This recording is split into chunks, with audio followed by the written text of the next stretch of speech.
Another dragon egg video, House Targaryen, dragon eggs from the Game of Thrones.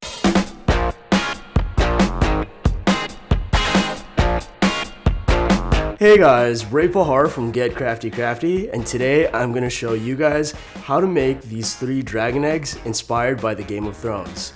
If you guys remembered our last dragon egg video, which you guys can check out right here, I showed you guys how to make a dragon egg using plaster of Paris. Today we're going to be using plastic spoons and hot glue. The cool thing about these dragon eggs is that compared to our last project, you can actually open them up and store candy or anything else inside these dragon eggs. Let's go ahead and get started with today's project. The items that you'll need for today's project include plastic spoons, you'll need about 48 of these, a large plastic Easter egg, a hot glue gun, a lot of hot glue sticks, some pliers, and a variety of spray paint if you decide to color your egg. Using your pliers, you want to carefully trim off the handle of your spoon.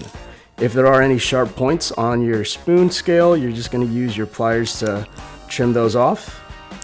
Do this to about 48 of your spoons. For this project, you have 2 options when it comes toward decorating your Easter egg. You can either seal your egg shut so that it's just a decorative piece, or you can spend a little bit more time and layer your scales so that you're still able to open your Easter egg and use it as a functional egg for an Easter egg hunt. Using the same technique from our Lotus candle holder video, we're going to take our spoons and carefully apply hot glue onto the base of the spoon with the top of the spoon pointing toward the bottom of your egg. You're going to create a base for your dragon egg. Apply your first 2 spoons on the base of your egg so that they are across from each other and the top of the spoon is pointing down. Glue your next 2 spoon pieces in between your first 2 pieces so that you have 4 evenly spaced out spoons at the bottom of your egg.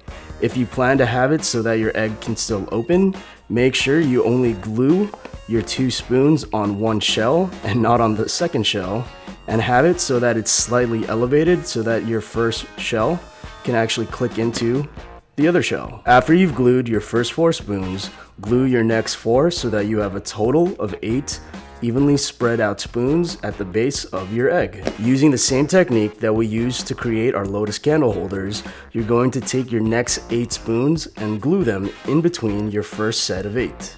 You're going to glue them about halfway over the previous set of spoons. When you're creating your opening dragon egg, pay attention to the bottom 2 spoons that are only glued onto one Easter egg. Those are going to be the spoons that will remind you not to glue the other spoons along this pattern to the other egg. Use a Sharpie to mark it off so that you remember. Continue to glue your spoons until you have 6 alternating layers of 8 spoons. Remember, with your special spoon, it should only be glued onto one side of your egg, and anything along this line should be slightly elevated so that when you put your 2 halves together, they can still fit. Go ahead and glue all your spoons. After creating your 6 layers of spoons, you're going to create the last 2 layers for the top of your egg. But instead of using an 8 spoon pattern, you're going to use 2 sets of 4 to create the top. Glue your first set of 4 spoons on the top of your egg so that they create a little cross. You want to make sure that you're also not gluing it on the crack of your egg so that you're able to open and close your Easter egg. Take your last set of 4 spoons and glue it at an angle on the top of your Easter egg. You want to have it at an angle so that it creates a dome for the top of your piece so that it kind of looks more like a dragon egg. You also want to get a 5th spoon and use it to support these 3 spoons on one side of your shell so that it can hold together. Depending on the arrangement of your spoons, and if you plan to have an opening Easter egg, you're going to have 1 spoon that's not attached to the center supporting spoon. Make sure that this spoon is glued in really well so that it could support itself when you're putting and taking apart your Easter egg. For each dragon egg, I used about 3 to 4 types of different spray paints to create the right color and tone for each egg. I used a base color of dark green, dark red, and brown, and then I used a variety of either darker or lighter spray paints to texture and create the right tone, and then I used either some kind of dark or metallic paint to give it that nice kind of shine. The cool thing about these eggs is that they look like dragon eggs, they're pretty durable, and if you decided to go with this option, you can still open them up and use them for Easter. Imagine going on an Easter egg hunt and having a bunch of dragon eggs compared to the small little regular Easter eggs. If you guys make this project, make sure you share it with me either on my Facebook, Instagram, or Twitter using the #GetCraftyCrafty hashtag, and check out our last 2 videos, the Baymax Oreo Pop video and the Thin Leaf Sword.